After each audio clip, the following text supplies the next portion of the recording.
Liz Truss is just walking into the chamber now. On the applause. 20th of May, Mr. Speaker, the previous Northern Ireland Secretary wrote to the Health Minister... Let's bring in our political editor, Beth Rigby, who's here in the studio with me.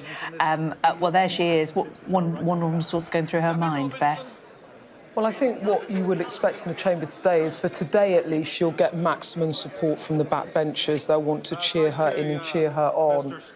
What will her style be compared to Boris Johnson? Well, I understand that she will try to be statesman-like. It's, if you like, gone are the days of Boris Johnson making japes, and there will be a more serious tone from the new Prime Minister, focusing on issues that I'm sure Labour will want to talk about too, which is the cost of living, the energy crisis and the NHS. And I think she'll lean in to the theme of the campaign, where she'll kind of be, I may not be the slickest performer. I mean, that was her sort of rift against Rishi Sunak, but I am someone that understands what people of the country need. I think that will be the sense that we'll get from her. From Labour, as Lucy Powell was talking about, I imagine that they will be pressing her on this double plan to not only help on energy bills, but to cut taxes at a time when the economy might need tax revenues to fund this huge energy package, which she is going to announce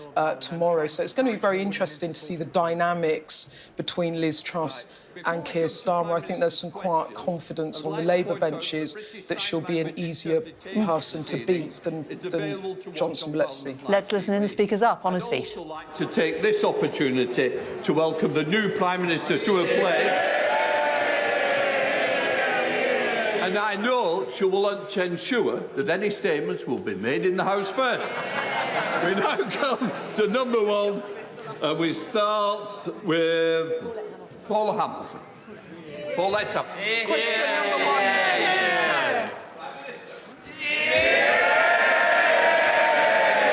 Mr. Speaker, I'm honoured to take my place as Prime Minister in this House and to take on responsibility at a vital time for our country. I am determined to deliver for everybody across our United Kingdom. I will work constructively with all members of this House to tackle the challenges we face. Mr. Speaker, this morning I had meetings with ministerial colleagues and others. In addition to my duties in this House, I shall have further such meetings later today.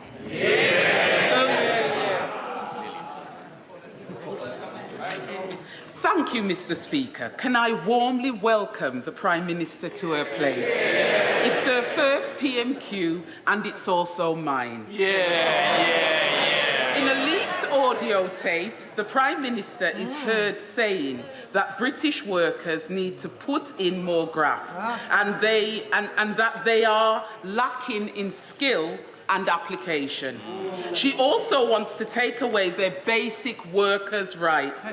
In my Erdington constituency, the latest figures from the Commons Library show that children over 7,000 households are living in child poverty, and that 68% of those households have working parents.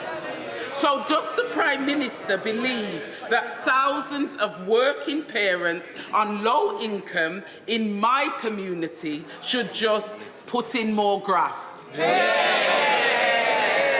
I congratulate the Honourable Lady on her first Prime Minister's question.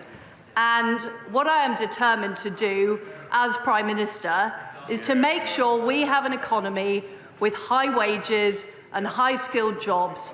And the way I will achieve that is through reducing taxes on people across our country and boosting economic growth. That is the way that we will make sure we get the investment and the jobs that people deserve. I want to warmly congratulate my right honourable friend on becoming the third woman Prime Minister.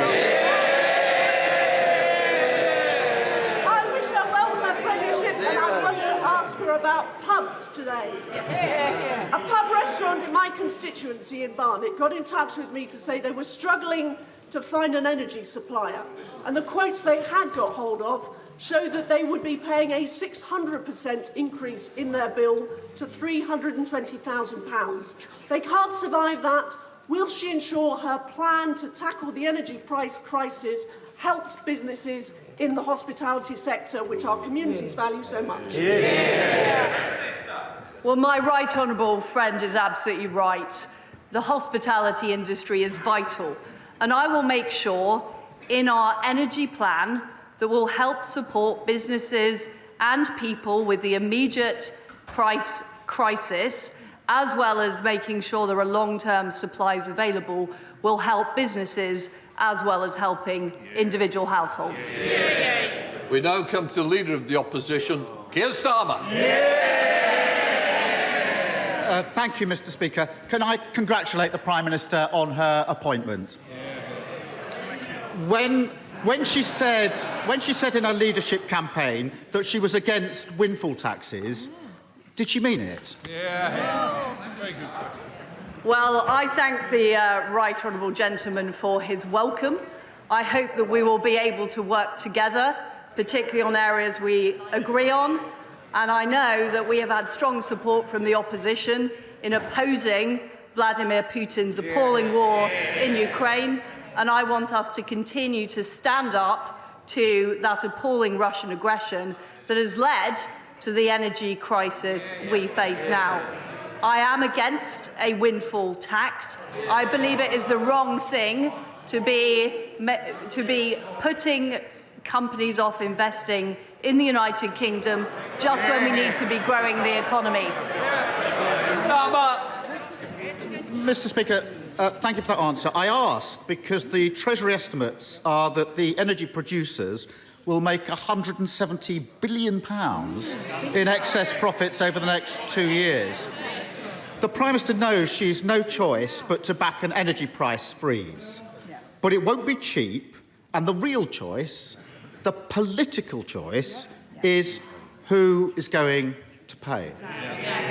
Is she really telling us that she's going to leave these vast excess profits on the table and make working people foot the bill for decades to come? Well, I understand that people across our country are struggling with the cost of living and they're struggling with their energy bills. And that is why I, as Prime Minister, will take immediate action to help people with the cost of their energy bills. And I will be making an announcement to this House on that tomorrow and giving people certainty to make sure that they are able to get through this winter and be able to have the energy supplies and be able to afford it. But we can't just deal with today's problem. We can't just put a sticking plaster on it. What we need to do is increase our energy supplies long term. And that is why we will open up more supply in the North Sea, which the honourable gentleman has opposed. That is why we will build more nuclear power stations, which the Labour Party didn't do when they were in office. And that is why we will get on with delivering the supply as well as helping people through the winter. Well, I look forward to tomorrow's statement, but the money's got to come from somewhere. And she knows that every single pound in excess profits she chooses not to tax is an extra pound on borrowing that working people will be forced to pay back for decades to come. More borrowing than is needed. That's the true cost of her choice to protect oil and gas profits, isn't it? Mr. Speaker, the reality is that this country will not be able to tax its way to growth. The way we will grow our economy is by attracting investment, keeping taxes low, delivering the reforms to build projects quicker. That is the way that we will create jobs and opportunities across our country. So, Mr. Speaker, her first act as Prime Minister is to borrow more than is needed because she won't touch excess oil and gas profits. On that topic, how much would her planned corporation tax cut hand out to companies? The right honourable gentleman is looking at this in the wrong way.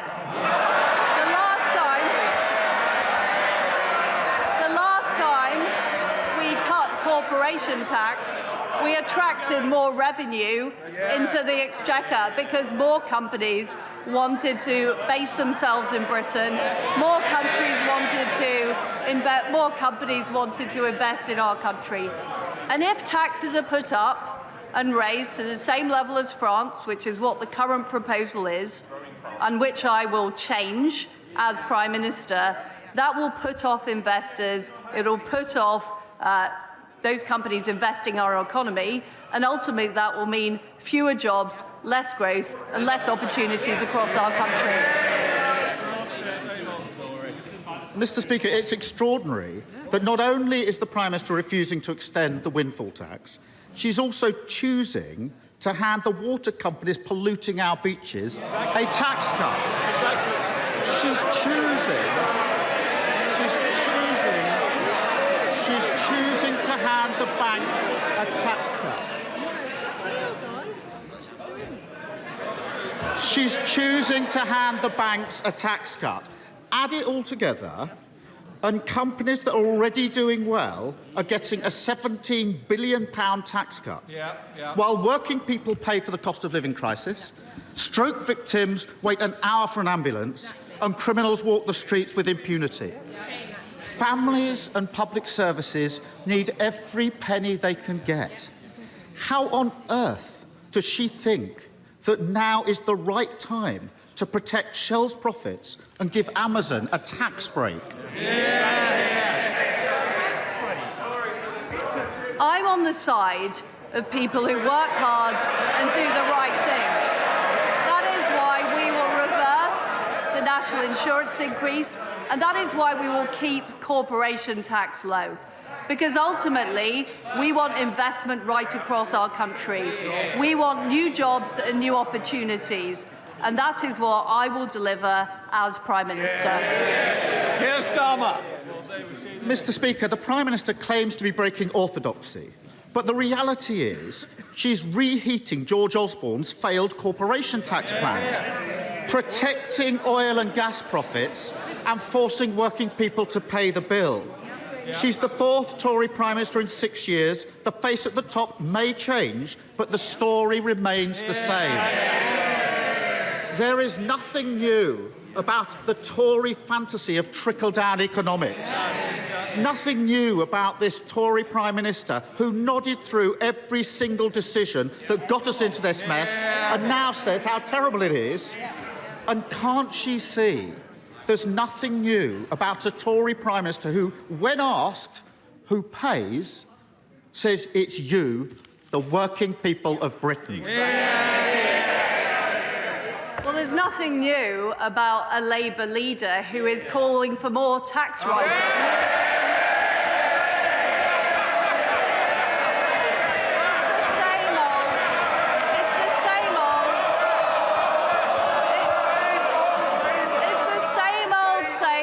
Tax and spend. What I'm about is about reducing taxes, getting our economy growing, getting investment, getting new jobs for people right across the country. I'm afraid to say the right honourable gentleman doesn't understand aspiration. He doesn't understand opportunity. He doesn't understand that people want to keep more of their own money. And that is what I will deliver as Prime Minister. I will take immediate action to help people with their energy bills, but also secure our long-term energy supply. I will take immediate action to make sure we have lower taxes and we grow the economy. And that way, I will ensure we have a positive future for our country and we get Britain moving. Thank you, Mr. Speaker. And firstly, can I congratulate my right honourable friend, the Prime Minister, for a successful campaign to become our party leader and the Prime Minister of the United Kingdom. Mr. Speaker, it is right and proper that the government focuses its attention on rising energy costs for households across the country. But as we've heard, businesses big and small are exposed to horrific energy price increases, with no restraint provided by the domestic energy price cap and no support from government so far. For the sake of businesses in West Cornwall and on Scilly, the jobs they provide and the economy as a whole, What can my friend, the Right Honourable Prime Minister, do to ease the energy costs facing our businesses? Well, my honourable friend is right. We do need to address the issues businesses face, and the package that we will be announcing tomorrow will do just that. Leader of the SNP, Ian Blackford. Thank you, Mr. Speaker, and I'm sure the thoughts and prayers of everyone in this House will be with the families that were caught up in the terrible shooting over recess in Kyle and McCalsh, and indeed in Liverpool as well. And we trust that the families will be fully supported. Mr. Speaker, let me congratulate the Prime Minister and her family on her appointment. But I'm sorry to say that her reputation for straight talking has falling apart at the first PMQs. After 9 questions, she's still not told us who will pay for her energy plan. Prime Minister, today the public are waiting to find out the response to the economic crisis, and they want answers. So, will the Prime Minister finally answer 2 very simple questions? Will she freeze energy prices at their current levels? And will it be paid for by a windfall tax? Yes or no? Well, no, it won't be paid for by a windfall tax. I don't believe we can tax our way to growth. And what I want to see is us using more of our UK energy supply, including more oil and gas from the North Sea and nuclear power in Scotland as well. And I hope I can count on the SNP's support for that. Ian Blackford. Well, thank you, Mr. Speaker. Can I say that on her first full day as Prime Minister, she has failed to rule out. Shh, let's hear the next question. Ian Blackford. The Prime Minister may have changed, Mr. Speaker, but it's the same old being shouted down by the Tories. On her first full day as Prime Minister, she's failed to rule out a trust tax on household and businesses, instead of targeting the profits of massive corporations with a windfall tax. The Prime Minister's plan appeared to be a decade-long raid on the bank accounts of ordinary taxpayers. These costs must not be passed on to consumers and businesses by deferring bills. Government must announce an enhanced windfall profits tax, making sure that those oil and gas producers pay their fair share from excess profits. Does the Prime Minister understand that her first act as Prime Minister will now define her? A trust tax that household and businesses will be paying for years to come.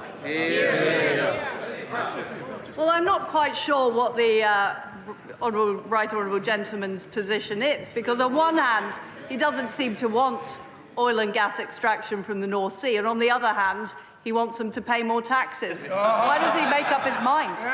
Chris Lauder. Thank you, Mr. Speaker. Can I also warmly welcome my right honourable friend to her seat as Prime Minister.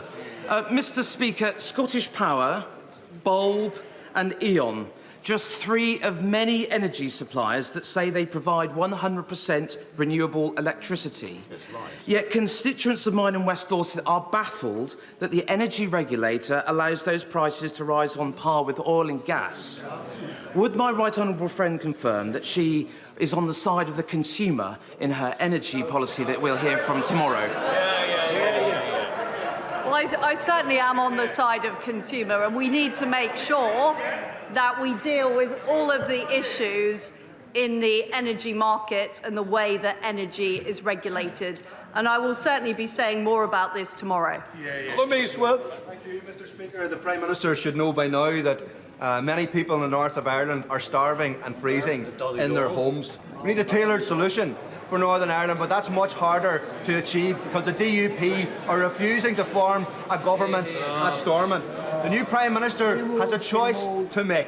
She can either be on the side of the DUP or on the side of struggling people in Northern Ireland. So whose side is she on? Well, Mr. Speaker, I want to work with all of the parties in Northern Ireland to get the Executive and the Assembly back up and running so we can collectively deliver for the people of Northern Ireland. But in order to do that, we do need to fix the issues of the Northern Ireland Protocol, which has damage the balance between the communities in Northern Ireland. I'm determined to get on with doing that, and I'm determined to work with all parties to find that resolution. Theresa May. Thank you, Mr. Speaker. May I congratulate my right honourable friend and welcome her to her position as the third female Prime Minister of the United Kingdom. Can I ask my right honourable friend, why does she think it is that all three female Prime Ministers have been Conservative?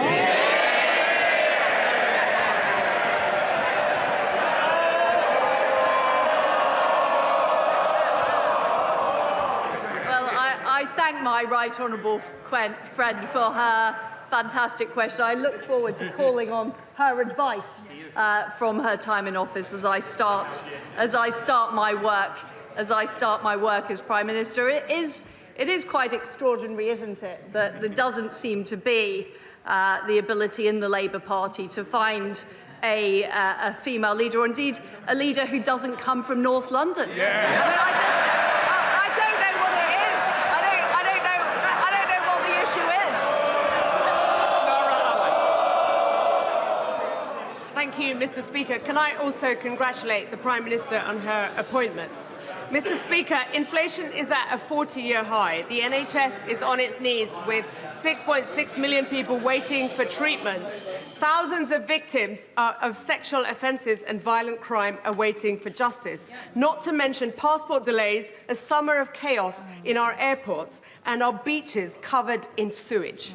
The Prime Minister has served in every one of the Conservative governments responsible for this mess. So why should the British public trust her to clean up the mess that she's helped create? I'm determined that we deal with the issues facing us as a nation. We do have problems with our energy supply due to the appalling war being perpetrated by Putin in Ukraine. That is why I will take immediate action to deal with the energy crisis. My Chancellor will take immediate action to reduce taxes and make sure we are growing our economy. And our new Health Secretary, who is also the Deputy Prime Minister, will be taking immediate action to make sure people are able to get appointments with their GP and proper NHS services. Father of the House, Sir Peter Bottomley. All sides of the House should wish to help the Prime Minister be successful in tackling the problems facing the country. When I raised one of them with the former Prime Minister in July, he said I could talk to the Housing Minister, but the Housing Minister retired after 17 minutes of hearing that.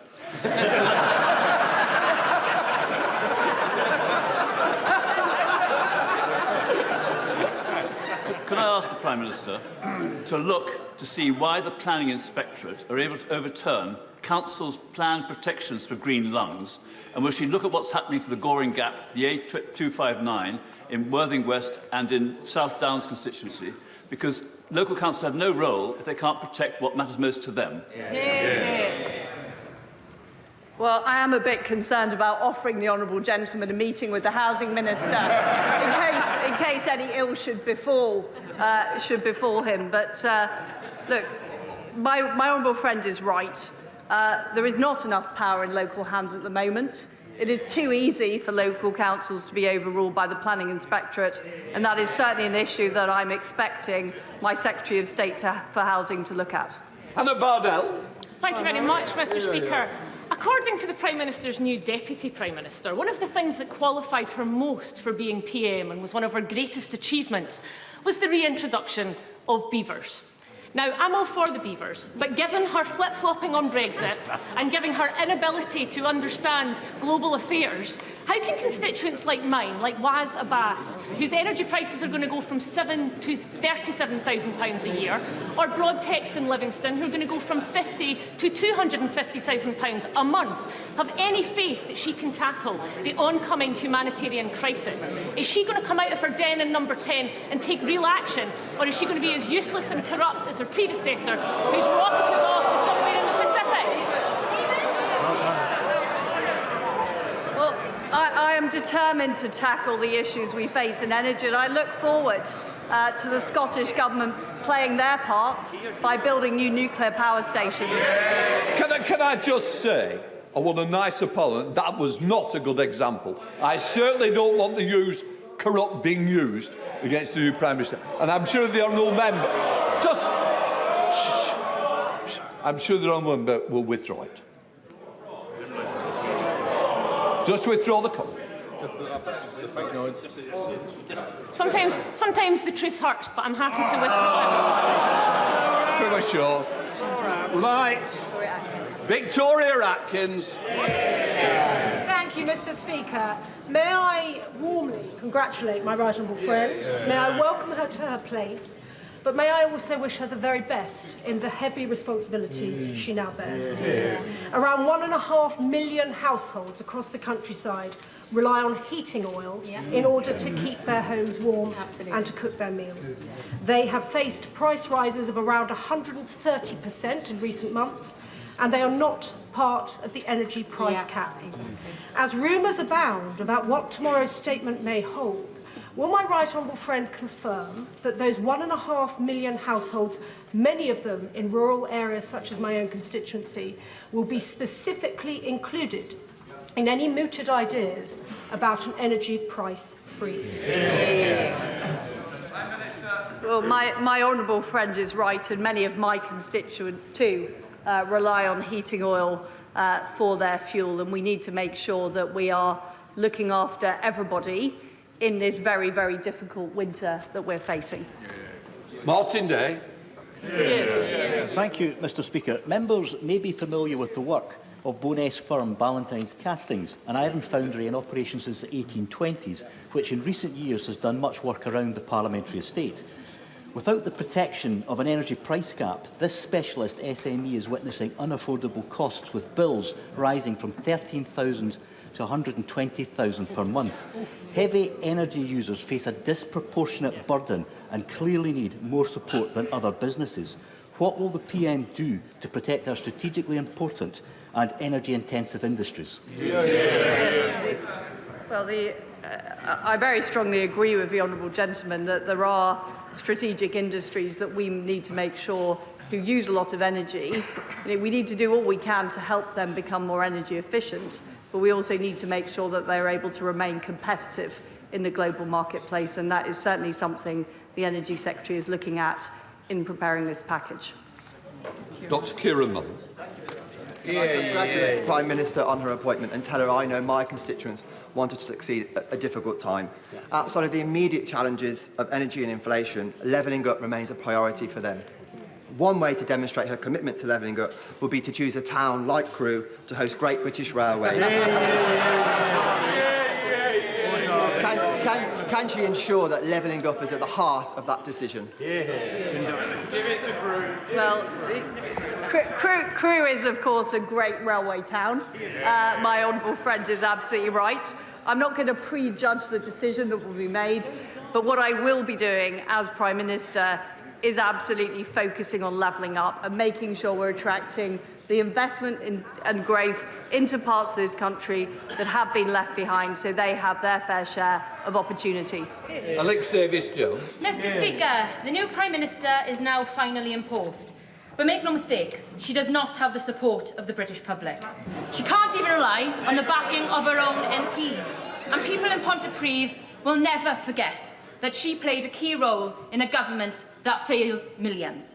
So will she now finally do the right and decent thing and call a general election?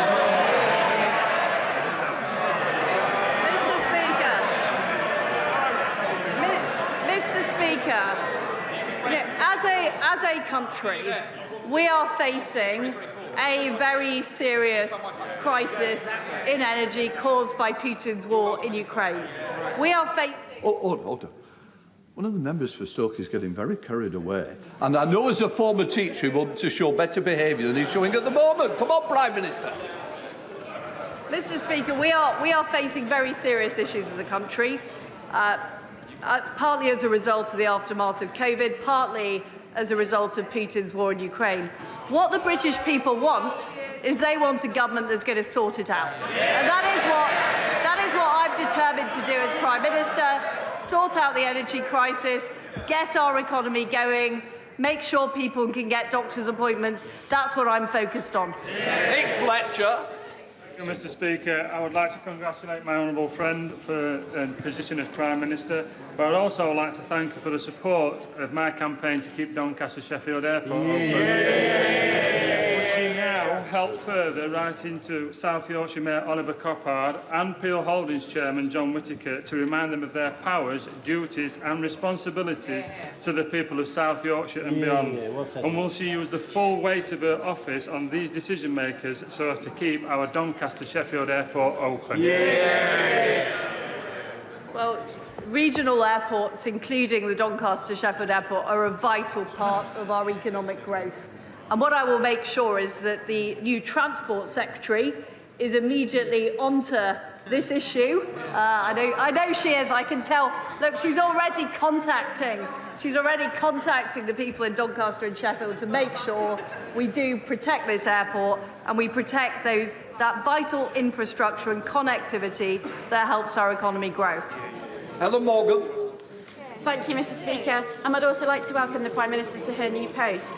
During her leadership campaign, she said that waiting times for ambulances in her rural Norfolk constituency were appalling. And in North Shropshire, I think many of my constituents would agree with that statement. Across Britain, waiting hours and hours for an ambulance has become normal. But instead of focusing on this problem, a leadership fiasco in the Conservatives have seen 3 health secretaries in 3 months.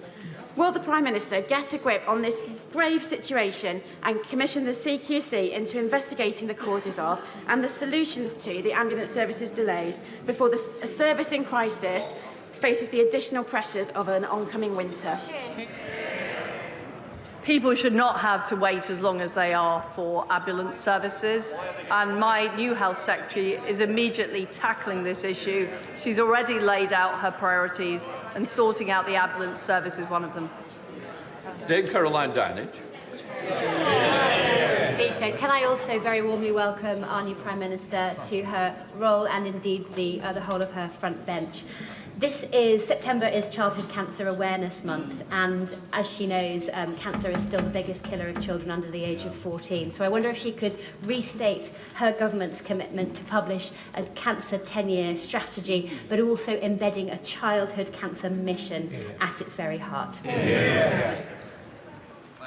Well, Mr. Speaker, cancer is a devastating disease, and it's particularly heartbreaking when children have cancer, and certainly we will proceed with the strategy that she talks about, and I know our new Health Secretary will do all she can to help those children with cancer. Sir Tony Lloyd. Thank you, Mr. Speaker. On the theme of children, she will know from her time as Children's Minister that young lungs exposed to cold and damp housing are more likely to fall seriously ill and possibly die. Now, child poverty has been growing during her ministerial time in her different offices. Will she give a solemn pledge and no evasion that there will be no child that will go to bed in a cold, damp house this winter and beyond because the parents cannot afford to put the heating on? But this is why it's so important that we do tackle the issue of energy, and I will make sure that people are able to afford their energy bills at the same time as dealing with the long-term supply issues to make sure that we are resilient in energy and never get into this position again. Mr. Speaker, it is the standard practice of the European Union that when they can't get their way in negotiations with the UK, they play for time and wait for a new leader who they hope will have a different view to their predecessor. For the sake of clarity, would my right honourable friend confirm that it is the UK's preferred option to have a negotiated settlement as far as the Northern Ireland Protocol is concerned? But if that is not forthcoming, then we will proceed with the protocol bill that is currently going through Parliament.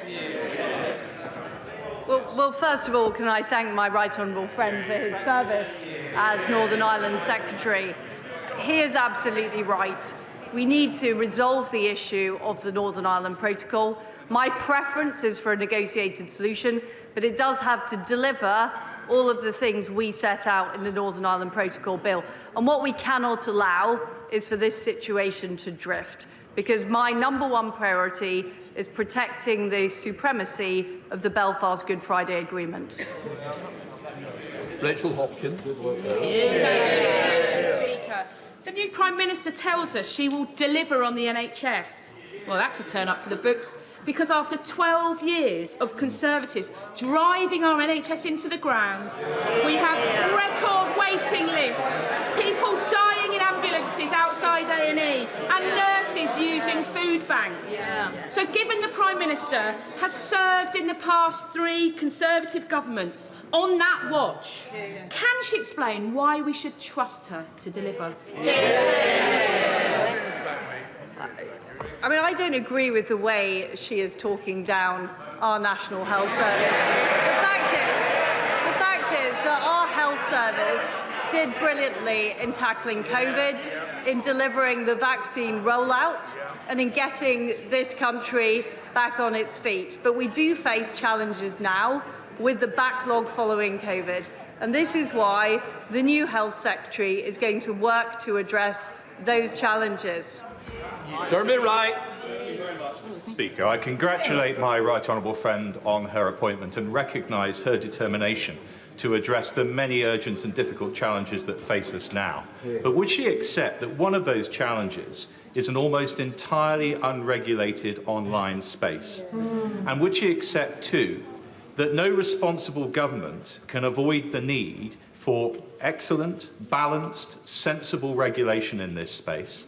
And would she therefore assure me that the online safety bill will come back to this House swiftly for us to consider further and amend if necessary? Well, I can assure my honourable friend that we will be proceeding with the online safety bill. There are some issues that we need to deal with. What I want to make sure is that we protect the under-18s from harm, but we also make sure free speech is allowed. So there may be some tweaks required, but certainly he is right that we need to protect people's safety online. Ellen Hayes. Thank you, Mr. Speaker. The Prime Minister has been part of a government for the past 12 years, which has been systematically letting down the most vulnerable children in the country. The independent review of children's social care, published by the government in May, describes the system as in need of a total reset. The Prime Minister has said she wants to deliver. Will she make a cast-iron commitment to deliver for our country's most vulnerable children and publish the government's response to the independent review and an action plan for delivery before the end of the year? Yes or no? Yes. Thank you, Mr. Speaker. I would like to congratulate my right honourable friend and her whole front bench and wish them every success in the new government. I'd particularly like to thank my right honourable friend for her steadfast commitment to support for the earliest years throughout the 12 years that she and I have worked together for 3 previous Prime Ministers. So can I ask her now to renew her commitment to rolling out the Best Start for Life to give every baby the best chance at leading a fulfilling life?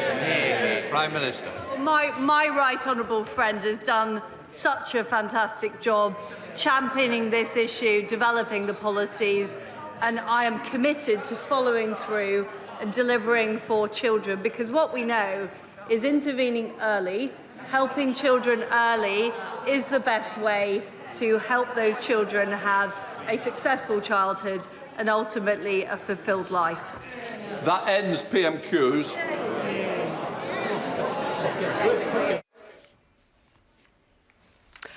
Well, there we have it. Liz Truss and her first Prime Minister's questions, facing many questions about how she will fund the problems that people are facing with their energy bills, how she will freeze energy bills, and whether that money will come from taxation, whether it will come from borrowing. Let's bring in our political editor, Beth Rigby. Beth, very different, wasn't it, from what we're used to over the last couple of years with Boris Johnson?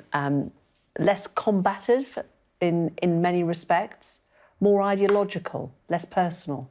I thought it was more ideological, and I thought it was more enlightening in that at long last, you felt like there was a Prime Minister's questions where instead of trading rhetorical blows and political attacks, there were, of course, political attacks, but it was around policy and differences over policy and differences over ideology, actually. And so quite straight questions, quite straight answers. Yeah, it was almost going back to the old dividing lines of the Conservatives versus Labour, as Liz Truss talked about not wanting to put tax on business and being a low taxation party, that she was going to hold the line on that. She wasn't going to just give in to sort of public pressure for tax rises, and Keir Starmer trying to position her as someone and a party on the side of vested interests, as he would put it, whereas Labour was on the side of working people. Now, for Labour, that has been a difficult line to draw under Boris Johnson, who, of course, took the red wall and with Brexit did position himself as a man who was on the side of working people against the establishment, if you like. You remember the way in which he somehow quite deathly sort of knitted together two very different parts of the country, and he knitted together the kind of affluent shires of the southeast as well as parts of the traditionally working class red wall. I mean, some of the things that Keir Starmer said, he said she's claiming to break orthodoxy, but the reality is she's reheating George Osborne's failed corporation tax plans. He said the Conservative Party will be forcing working people to pay the bills. And he said the people who pay the bills will be the working people of Britain. And what is this all about? It's about this huge energy package tomorrow in which Liz Truss will announce, we think, a freeze or a cap on wholesale prices of gas. That means that electricity and energy providers can pass that on to consumers in an effective cut to your bills. We think it could be capped at about £2,500. That's slightly up from the freeze of 1,971 back in April, but it's much cheaper than the average of £3,500 a year in October that people are expecting. But how will she pay for it? She's going to borrow. Yeah. So effectively, the taxpayer in the long run has to pay back government borrowing. And Keir Starmer there was very clear. He said, you're asking the taxpayer to foot that bill instead of taxing companies, a windfall tax, energy companies with these excess profits of a prediction of 170 billion in the next couple of years. Now, Jane, I know that the Conservative Party know that that is controversial to try and hold that line, but ideologically, Liz Truss genuinely believes that low taxation on business and not putting taxes up for business will grow the economy, and she is consistent. So this is going to be a clear dividing line between the parties. From Labour's perspective, I was just talking to someone, messaging them about what they thought about that. They said, we're very happy with this. It's a clear dividing line.